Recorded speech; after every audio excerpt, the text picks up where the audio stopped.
오늘 이 안식일에도 우리 하나님의 인도하시는 손길 따라 주의 전에 찾아오신 모든 성도 여러분들을 진심으로 환영합니다. 우리가 얼마나 오랫동안 간절히 이 찬양대의 모습을 보고 싶었고 듣고 싶었고 너무너무 감사한 일입니다. 그렇죠?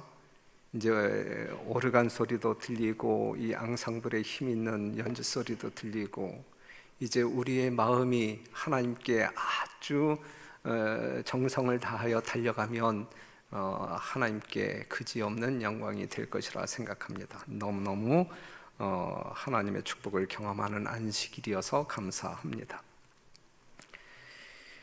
낙엽이 뒹굴고 있습니다. 낙엽이 밟히고 있습니다. 여러분 발밑에서 밟히는 낙엽 소리를 들을 때 여러분들은 낭만을 느끼십니까? 아니면 인생의 덧없음을 느끼십니까? 여러분은 어느 쪽이십니까?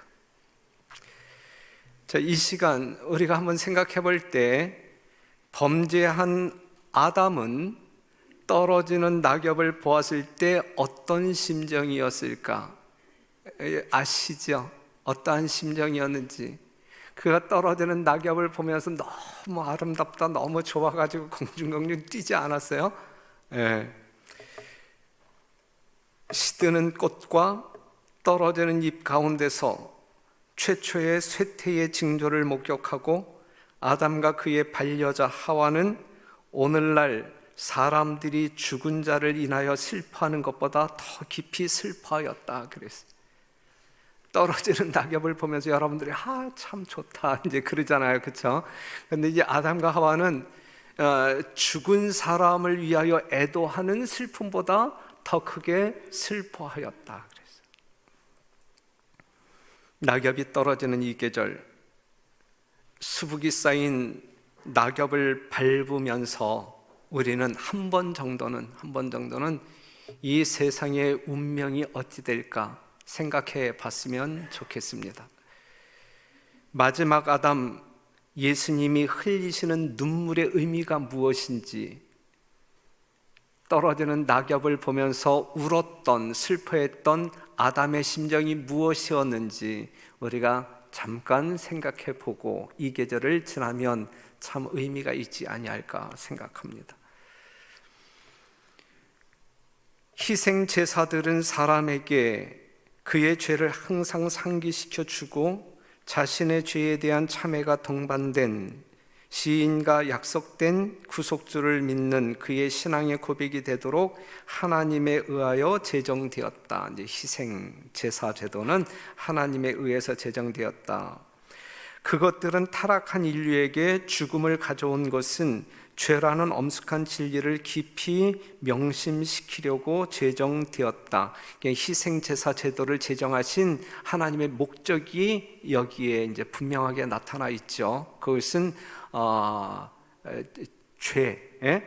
정말 이 인류의 죽음을 가져온 것은 죄라는 엄숙한 진리를 명심시키기 위하여 희생제도를 제정하셨다.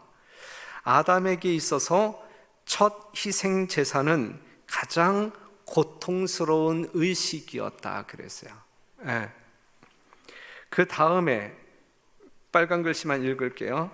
그리고 그는 범죄한 자를 구원하시려고 이처럼 놀라운 속전을 지불하려 하시는 하나님의 무한하신 선하심에 경탄하였다 그랬어요. 희생제물을 드리는 이 아담의 마음은 두 가지 마음을 가지고 있었어요.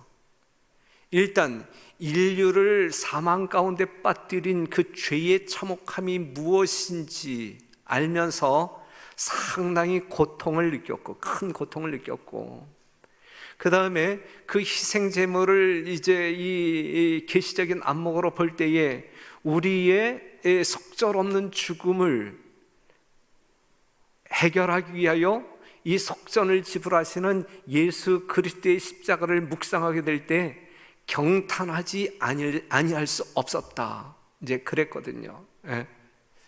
오늘 이러한 마음이 이 세상을 살아가고 있는 우리들의 마음 가운데서 늘 일어나야 할 거예요.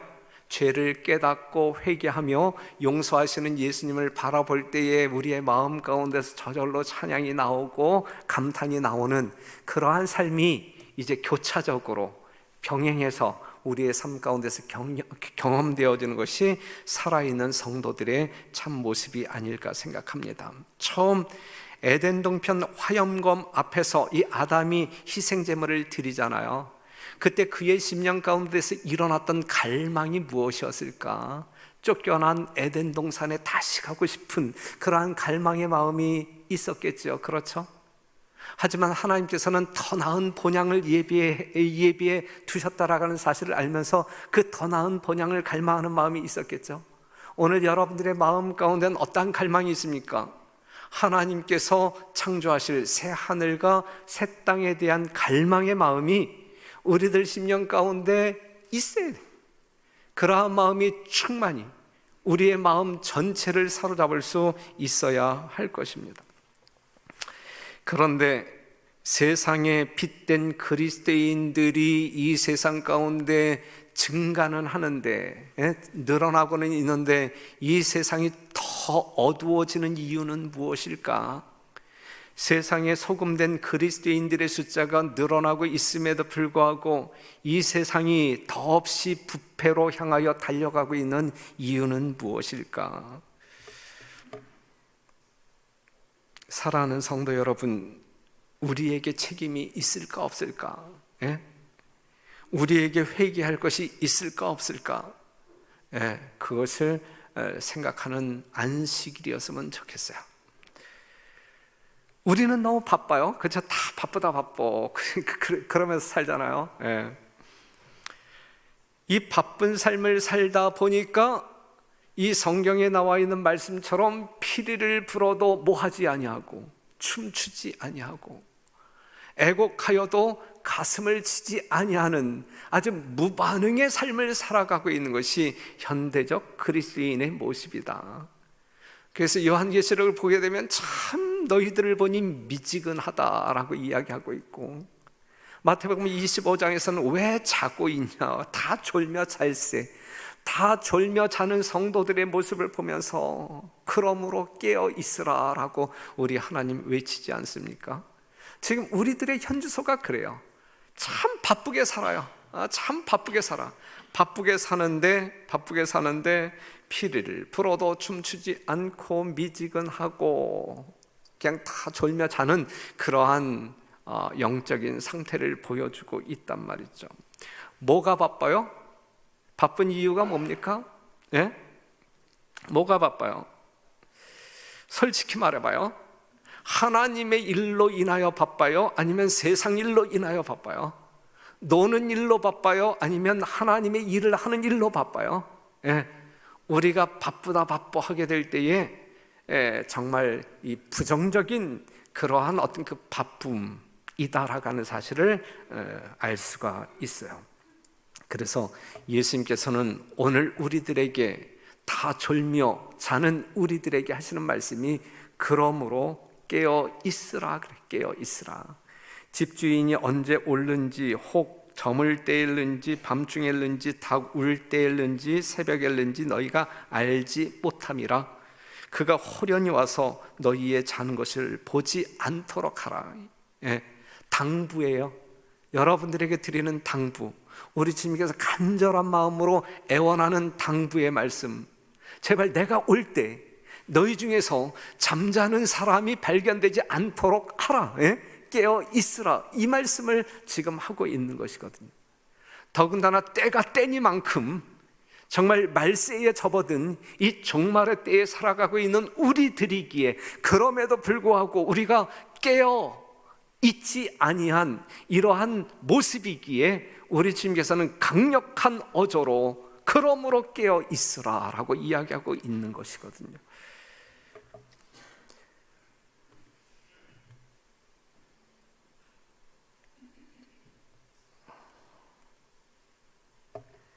깨어 있기를 소홀히 하고 세상의 매력을 향하여 마음을 돌리는 자들의 상태는 참으로 위험하다. 사업가가 이득의 마음을 빼앗기고, 향락을 즐기는 자가 방종을 구하고, 유행을 따르는 자가 몸을 단장하기에 겨를이 없을 바로 그때, 온 세상의 심판관 되신 예수님께서 저울에 달려서 부족함이 배었다라고 선고하실 것이다 그랬어요. 우리들이 바쁜 이유,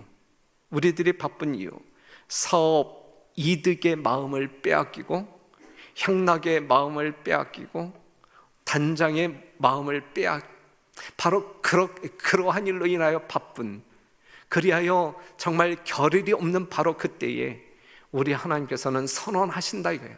달아보니 부족함이 보였다. 얼마나 두려운 선언입니까? 얼마나 두려운 선언입니까? 옛날 통계이지만, 우리가 자주 보았던 통계이지만, 오늘날 그리스도인들의 20%는 기도하지 않는다, 25%는 성경 보지 않는다, 35%는 교회 출석하지 않는다, 80%는 저녁 예배에 불참한다, 90%는 선교 활동에 불참한다 그랬는데, 여러분들은 어디에 속한 사람들인지, 몇 프로에 속한 사람들인지, 우리 별내교회는 지금 이러한 구조로 볼 때 어떠한 상황에 놓여져 있는지. 사랑하는 성도 여러분, 오늘날 성도들이 왜 기도하지 않습니까? 이유는 기도할 시간이 없어서, 너무 바쁘니까 기도할 시간이 없기 때문에 기도 안 하는 거예요. 그렇죠? 야고보서 4장 2절에 있는 말씀을 보면, 너희가 얻지 못함은 구하지 아니함이요 그랬어요. 우리가 하나님께로부터 얻어야 할 많은 것들이 있는데, 정말 영적으로든 또한 이 세상에 필요한 많은 것들이 있는데, 우리가 얻지 못하는 이유는 구하지 않기 때문이다. 왜 구하지 않느냐? 왜 구하지 않느냐? 겨를이 없으니까, 기도할 겨를이 없으니까 구하지 않는단 말이에요. 오늘날 사람들이 왜 성경을 연구하지 않느냐 이거예요. 겨를이 없으니까, 시간이 없으니까. 그렇죠? 너무 바쁘니까. 아모스 8장 12절, 사람이 이 바다에서 저 바다까지, 북에서 동까지 비틀거리며 여호와의 말씀을 구하려고 달려 왕래하되 얻지 못하리니, 그날에 아름다운 처녀와 젊은 남자가 다 갈아여 피곤하리라 그랬어요. 마지막 때에 이 기근에 대한 징조가 있잖아요. 뭐에 대한 기근도 있어요? 말씀에 대한 기근도 있어요. 여러분, 하나님의 말씀은 생명의 양식이잖아요. 말씀을 연구함으로 말미암아 여러분들은 생명을 얻을 양식을 먹는 것이잖아요. 그럼에도 불구하고 우리가 하나님의 말씀을 연구하지 아니한다고 할 때에 결국은 힘이 없어 비틀거리는, 정말 비참한 우리의 영적인 상태를 만날 수 있는 것이거든요. 왜 성경을 연구하지 않느냐 이거예요. 왜 기도하지 않느냐 이거예요. 해야 되는데 왜 안 하느냐 이거예요. 왜 안 하느냐? 핑계는 시간이 없다라고 이야기해요. 너무 바쁘기 때문에 시간이 없다래요. 뭐에 바쁜데. 천하보다 귀한, 생명보다 더 귀한 것이 세상에 어디에 있느냐고요. 그것을 얻는 기도, 그것을 얻는 성경을 연구하라고 하는데 왜 안 하느냐 이거예요. 뭐가 바빠서 안 하느냐 이거예요. 왜 일하지 않느냐고요. 이렇게 물으면 시간이 없어요. 겨를이 없어서요. 달란트는 사용함으로 증가되는 것이고, 사용하지 않음으로 없어지는 것입니다. 그리스도와 같은 봉사 사업에 자신의 생애를 바치는 자들은 진정한 행복이 무엇임을 안다. 여러분, 지금 여러분들이 경험하고 있는 행복이 세상적인 행복이에요? 아니면 진정한 행복이에요? 하나님께서 주시는 행복을 여러분들이 경험하고 사나요? 아니면 정말 희희낙낙할 수 있는 이 세상에서 누릴 수 있는 행복에 집착하여 사십니까? 우리 하나님께서 여러분들에게 정말 경험하기를 원하는 행복은 진정한 행복, 하늘의 행복이에요. 우리 하나님께서 여러분들에게 주시고자 하는 것은 세상과 다른 평안 주시기를 원하는 거예요. 그렇죠? 그런데 이러한 행복, 이러한 평안은 그리스도와 같은 봉사 사업에 자신의 생애를 바치는 사람들이 경험할 수 있는 것이다 라고 이야기하고 있어요. 그들에게는 영적으로 침체되어 있을 시간이, 사이가 없다. 사랑하는 성도 여러분, 여러분들의 삶이 정말 우리 주님께서 주시고자 하는 그것을 받아 경험하시는 정말 살아있는 성도이기를 간절히 바랍니다. 그러한 복을 누림으로 말미암아 여러분들의 삶이 이 세상에서 가장 평화롭고 가장 행복한 삶이기를 간절히 바랍니다. 예수님은 기도하십니다. 예수님의 기도를 또다시 이야기한다고 하면 알파와 오메가이신 예수님의 기도, 알파의 기도는 어디에서 한 기도가 떠오릅니까? 광야에서의 기도, 예수님이 요단강에서 침례 받으시고 성령에 이끌려 광야로 나아가서 며칠 동안 40일 동안 금식하며 기도하시잖아요. 저는 이것을 그냥 알파의 기도라고 말하고 싶어요. 그는 홀로 계셔서 자기의 사명과 사업을 묵고 하시기 위하여 광야로 가셨다. 그는 금식과 기도로서 그가 걸어가야 할 피 묻은 길을 위하여 자신을 분기시켜야 할 것이었다 그랬어요. 예수님이 40일 동안 아무것도 잡수시지 아니하고 기도하신 이유가 뭐냐 이거예요. 그 허허벌판에 아무도 없고 홀로 단신으로 기도한 내용이 무엇이냐 이거예요. 그가 걸어가야 할 피 묻은 길을 위하여 40일 동안 굶으시면서 식사할 겨를도 없이 정말 하나님께 집중하여 자기의 사명에 집중하여 기도하는 이 예수님의 모습을 한번 상상해 보시기 바랍니다. 광활한 광야에서 홀로 무릎 꿇고 기도하시는 예수님, 그는 아무것도 잡수시지 않아요. 무엇을 위한 간절한 기도냐, 누구를 위한 간절한 기도냐.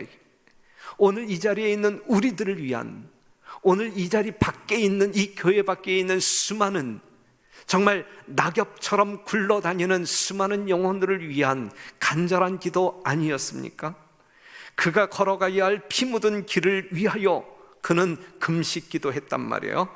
잃은 양을 찾기 위해 걸어가는 목자의 길은 피 묻은 길이에요. 그렇죠? 죄의 숲에 숨어 있는 우리를 찾아오시는 그 예수님의 길은 피 묻은 길이에요. 피 묻은 길. 여러분 앞에 피 흘리고 계시는 그 예수님을 보자 이거예요. 보자. 여러분들이 보아야 할 그 예수님이 어떠한 모습이냐고요. 이 광야에서 정말 자기가 걸어가야 할 피 묻을 그 길을 위하여 기도하시는 예수님을 우리가 지금 묵상하면서 우리는 어떻게 살아야 할까?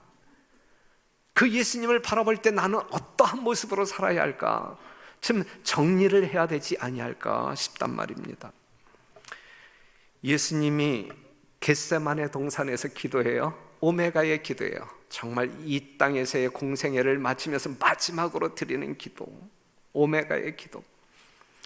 이 시간 모든 사람들은 쉬고 있었어요. 깊은 잠에 빠져 있었어요. 피곤하여 정신없이 잠자고 있는 그 적막한 시간이었어요. 온 세상이 감각 없이 조용하게 보내고 있는 그 시간, 하지만 겟세마네 동산에서만큼은 움직이는 무언가가 있었어요. 들리는 어떠한 소리가 있었어요. 그런데 그 소리는 신음소리와 같은 소리였어요.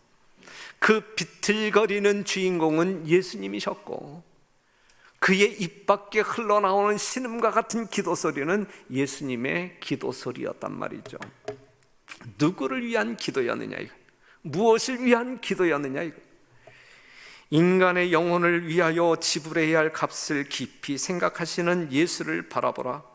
고통 중에 마치 그는 하나님에게서 더 멀리 떨어지지 않으려는 것처럼 차디찬 땅바닥에 엎드러지신다.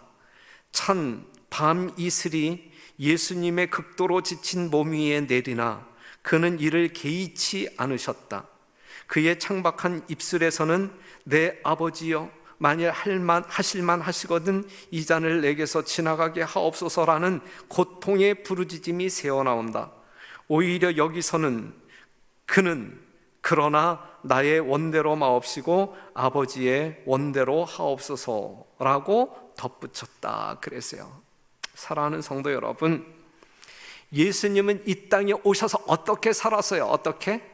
인류의 구속을 위하여 어떻게 사셨어요? 쉴 겨를도 없이, 식사할 겨를도 없이, 그렇게 사셨잖아요. 그렇게 사셨잖아요. 우리는 세상의 일로 바빠서 기도할 겨를도 없이, 성경을 공부할 겨를도 없이, 선교할 겨를도 없이, 교회에 출석할 겨를도 없이 살아가고 있는데, 우리 예수님께서는 정말 식사할 겨를도 없이 쉴 겨를도 없이 우리를 위하여 몸부림치고 있지 않습니까? 처음부터 끝까지 광야에서 알파의 기도를 드릴 때, 겟세마네 동산에서 마지막 오메가의 기도를 드릴 때 모습을 보면 우리가 예수님이 어떠한 분인지, 예수님이 나를 위하여 어떻게 생애하셨는지 우리가 충분히 감지할 수 있고 또한 느낄 수 있지 않습니까? 그런데 우리는 뭐냐 이거예요. 우리는 뭐 하고 있느냐 이거예요. 우리는 어떻게 살아가고 있느냐 이거예요.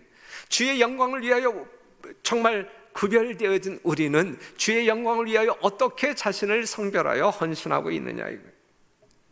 그러니 여러분들에게 호소합니다. 우리도 기도하자. 이제 이 예수님의 기도의 모습을 지금 떠올리면서 우리도 지금 기도하자. 하늘은 무릎을 꿇는 사람들에게만 보이는 것이 하늘입니다. 뻣뻣하게 서 있는 사람에게 하늘 보이지 않아요? 무릎 꿇고 기도하는 자에게 하늘이 보인단 말이에요. 무엇을 위하여 기도해야 할까? 회개를 위하여 기도해야 합니다. 예수님의 이 처음의 기별과 마지막의 기별도 회개하라, 천국이 가까웠다. 그렇죠? 우리가 증거해야 할 이 세천사의 기별, 이 시대의 마지막 이 세상에 증거해야 할 이 세천사의 기별도 결국은 회개하라고 하는 그러한 기별입니다. 우리는 회개하는 백성이 되어야 할 거예요. 정말 죄를 남김없이 온전하게 용서하시는 예수님 앞에 내려놓는 그러한 신앙적 행위가 우리에게 필요합니다. 필립 헬리라고 하는 사람이 이렇게 이야기해요. 회개에 대하여 많이 듣기를 원하지 말라. 그러나 그것이 내게는 너무나 중대하여 내가 만일 강단에서 죽는다면 회개의 설교를 하면서 죽으리라 생각한다. 그러나 강단 밖에 있을 때는 회개를 실행하며 죽으리라 그랬어요. 뭐 사람의 말이에요. 하지만 우리가 생각해 볼 수 있고 나의 것으로 받아들일 수 있는 가치 있는 말씀이라고 생각이 되어져요. 강단에 있을 때 회개하라 외칠 것이다. 강단 밖으로 나아갈 때는 나는 회개를 실천하면서 살 것이다. 이것이 저의 모습이어야 되고 여러분들의 삶이어야 되지 않겠습니까? 사무엘 클락이라고 하는 사람은 이렇게 이야기했어요. 하나님의 자녀의 얼굴 모습을 그들의 눈물로써 매일 아침 세수하는 것보다 더 아름답게 만드는 것은 아무것도 없다. 우리의 영적인 삶에 있어서 이 영적인 얼굴에 있어서 가장 아름다운 얼굴은 아침마다 정말 눈물로 세수할 때 그 모습보다 아름다운 모습은 없을 것이다. 우리 별내교회 성도들은 아침에 일어나자마자 엉엉 우는 그러한 성도들로 또 시작하면 안 되는데, 잠깐 이 말씀의 의미를 아시잖아요. 그렇죠?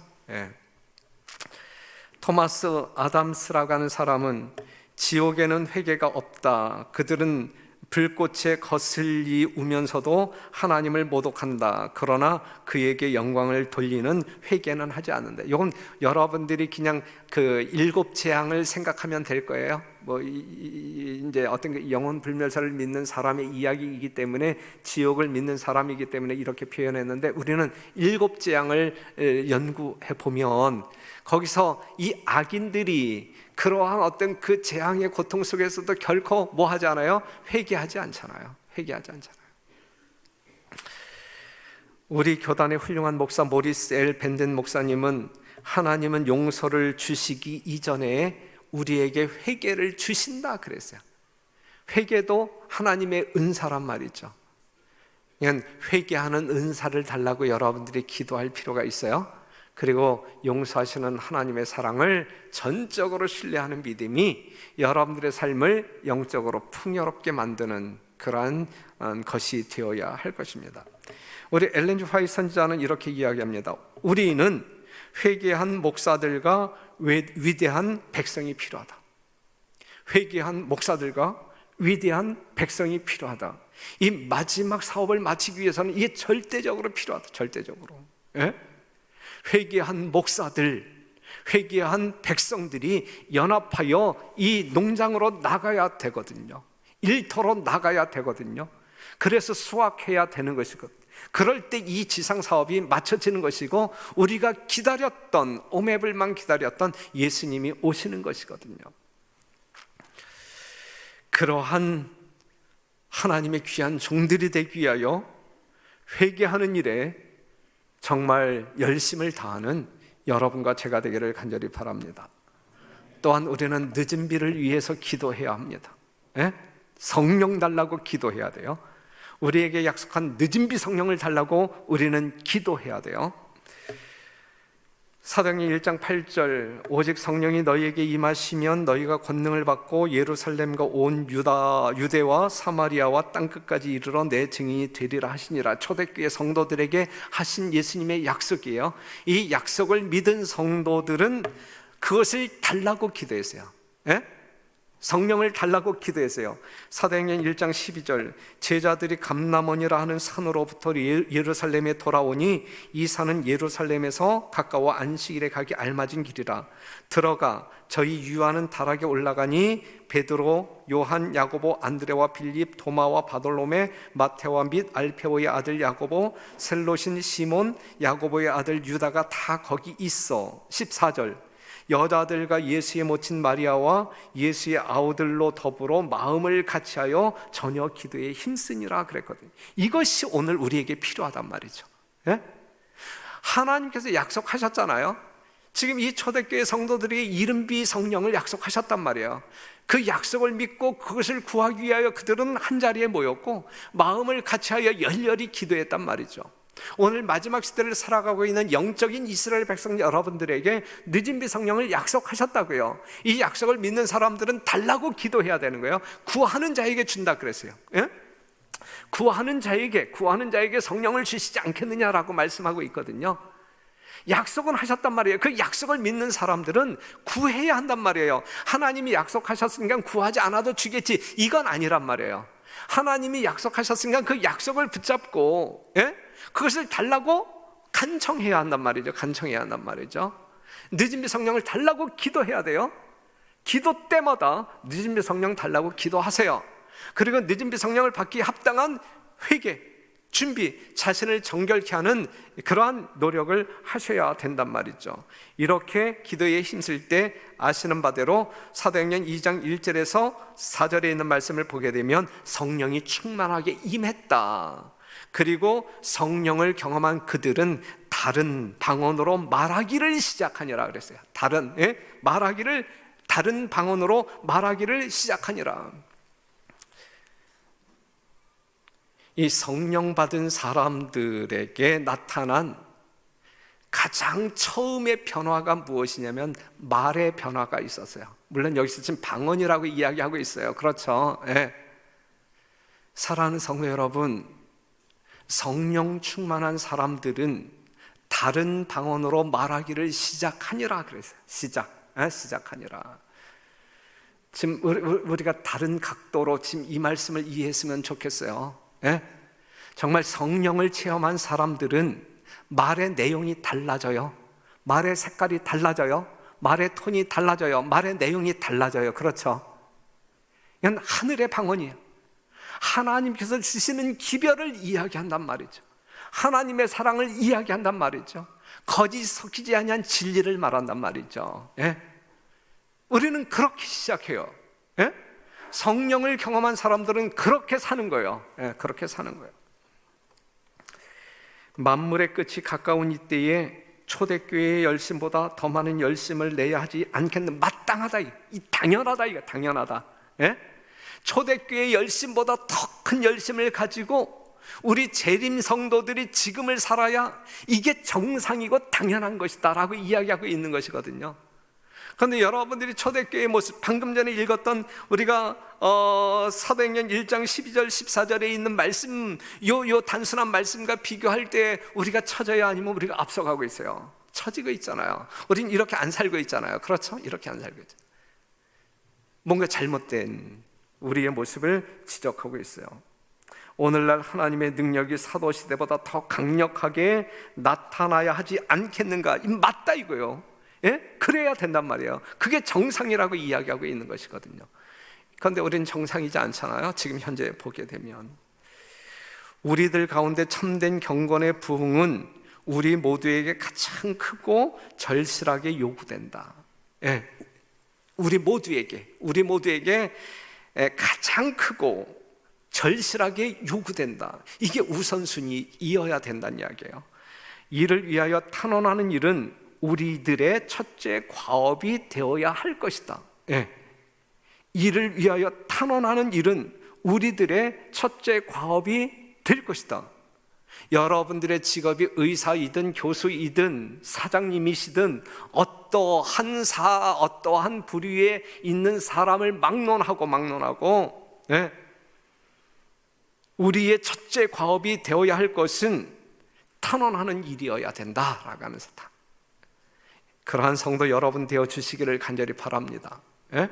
우리가 그러한 모습으로 살아야 이 시대를 제대로 사는 재림 성도라고 말할 수 있어요. 그러므로 우리는 다른 이들과 같이 자지 말고 오직 깨어 근신할지라. 제발 자지 말고, 예? 교회 와서도 자지 말고, 예?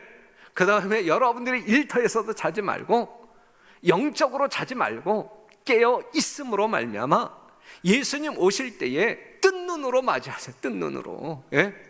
정말 엄격결에 그냥 비몽사몽간에 예수님의 재림을 맞이하는 사람들은 하늘 못 가요. 예, 데살로니가전서 5장 1절부터 나와 있는 말씀을 보게 되면 분명히 그렇게 이야기하고 있어요. 제 말이 아니라. 자지 말고 오직 깨어 근신할지라. 느헤미야 1장 2절, 나의 한 형제 중 하나니가 두어 사람과 함께 유다에서 이르렀기로 내가 그 사로잡힘을 면하고 남아있는 유다 사람과 예루살렘 형편을 물은즉 저희가 내게 이르되 사로잡힘을 면하고 남은 자가 그 도에서 큰 환난을 만나고 능력을 받으며 예루살렘 성은 회파되고 성문들은 소화되었다 하는지라. 내가 이 말을 듣고 앉아서 울고 수일 동안 슬퍼하며 하늘의 하나님 앞에 금식하며 기도하여. 그래서 느헤미야의 이야기예요. 예루살렘 성전에 남아있는 자기 백성들의 소식, 하나님의 귀한 백성들의 소식을 들었어요. 인편으로 들었단 말이죠. 그런데 예루살렘 성은 어떻게 되었어요? 예? 형편을 물은즉 그 보고 내용이 성은 회파되고 성문들은 다 불에 타 없어졌고 백성들은 환난을 만나 능력을 당하고 있다라고 하는 이 비보를 들으면서 이 느헤미야의 마음은 찢어졌단 말이죠. 그 말을 듣고 앉아서 울고 수일 동안 슬퍼하며 하늘의 하나님 앞에 금식하며 기도했단 말이죠. 사랑하는 성도 여러분, 오늘 우리들의 형편은 어떠하냐 이거예요. 오늘 우리들의 형편, 나의 형편은 어떠하냐 이거예요. 느헤미야의 관심은 유다 사람과 예루살렘의 형편이었어요. 그런데 예루살렘의 형편은 무너졌고 이때에 느헤미야의 반응은 울고 금식하며 기도했단 말이에요. 여러분들 오늘 재림 교단을 들여다볼 때에 형편이 어떠해요? 벨렛교회의 모습을 들여다볼 때에 형편이 어떠해요? 여러분 자신들의 신앙을 들여다볼 때에 형편이 어떠합니까? 그냥 희낙낙할 수 있는 그러한 형편입니까? 아니면 울고 통곡하며 하나님께 기도해야 할 형편입니까? 지금 우리 교단 학교가 무너지고 있어요. 사학법 개정 이 결의가 이 국회에서 있음으로 말미암아 내년부터 인사권이 우리에게 없어요. 그냥 교육청에서 그냥 뭐 세상 사람을 심어주든 어떠한 사람을 보내주는 사람 받아서 삼육교육을 운영해 나가야 되는데 뭐 무너진 거 아니에요? 다 무너졌죠. 그렇죠? 예? 교단이 무너지고 있어요. 예? 기관들 어렵고 재개발 지역에 있는 이 우리 교회들이 참 많아요. 예? 우리 서중환 앞에만 본다 할지라도 광명교회, 장미동교회, 주안교회, 뭐 수원중앙교회, 동작중앙교회 등이 완전히 이 재개발 이 조합 이 사람들에게 완전히 그냥 개밥의 도토리야. 아주 그냥 너무나 이 성도들이 수년 동안 힘들어하고 이 재정적인 손실이 얼마나 큰지 몰라요. 당당한 위세가 없어요. 예, 얼마나 힘든지 몰라요. 다 무너지고 있어요. 교회가 무너지고 있어요. 교회 점점 작아지고 있고, 그리하여 이 교회와 저 교회가 병합을 해야 한다라는 소식이 들리고, 사랑하는 성도 여러분, 지금 우리들의 형편이 이렇단 말이에요. 예, 그럼에도 불구하고 우리는 어떻게 살아가고 있느냐 이거죠. 너무 깝깝하지 않아요? 기도해야 할 때가 있다고 하면 지금 아니겠습니까, 여러분? 여러분들이 정말 재무덤에 앉아야 할 때가 있다고 하면 지금 아니겠습니까? 예? 여러분들의 개인적인 영적인 안일만을 위하여 살지 말게 되시기를 바라고, 우리 주변 사람들을 좀 돌아보면서, 또한 우리 교단을 돌아보면서 정말 지도자들을 위하여 기도하고, 또한 기관장들을 위하여 기도하고, 또한 하나님의 모든 어떤 그 선교 계획들이 온전히 설 수 있도록 기도해야 한단 말이죠. 다른 땐 기도 못했을지라도 연말 기도 주일만큼만이라도 기억하고 좀 기도했으면 좋겠어요. 예? 365일 동안 그냥 뭐 우리가 이렇게 그냥 느슨하게 왔다 할지라도 한 주일만이라도 좀 자기 자신을 좀 점검하고, 정말 남을 위하여 기도해 보지 못했다고 하게 되면 이 기간 동안에 남을 위해서도 좀 신나게 기도도 좀 해보시고, 그럴 때에 하나님께 더 나아가는 경험과 하나님의 어떤 그 사랑과 능력을 조금이라도 맛볼 수 있는 그러한 특별한 기회가 되었으면 좋겠어요. 새벽에는 5시 반 어린이관에서 진행할 것이고, 그 다음에 저녁에는 본당에서 우리가 주어진 주제를 가지고 우리 5명의 목회자들이 돌아가면서 특별히 이 마지막 사건과 이 세천세의 기별을 가지고 여러분들과 함께 공감할 수 있는, 또한 이 마음을 뜨겁게 할 수 있는 말씀을 나누고 많은 시간 우리가 기도하는 그러한 순서로 진행하려고 합니다. 사랑하는 성도 여러분, 내가 살기 위하여, 여러분 자신이 살기 위하여 일단 한번 모여보시고, 다른 사람을 살리기 위하여 여러분들이 한번 헌신해 보시고, 그러한 성도의 열정적인 하나님께서 보시고 싶어하는 모습을 보이면서 이 연말 기도주일을 보냈으면 좋겠습니다. 모쪼록 깨어 있음으로 우리 주님 오실 때에 가장 큰 기쁨으로 영접하시는 여러분과 제가 되기를 간절히 바라면서 말씀을 마치겠습니다.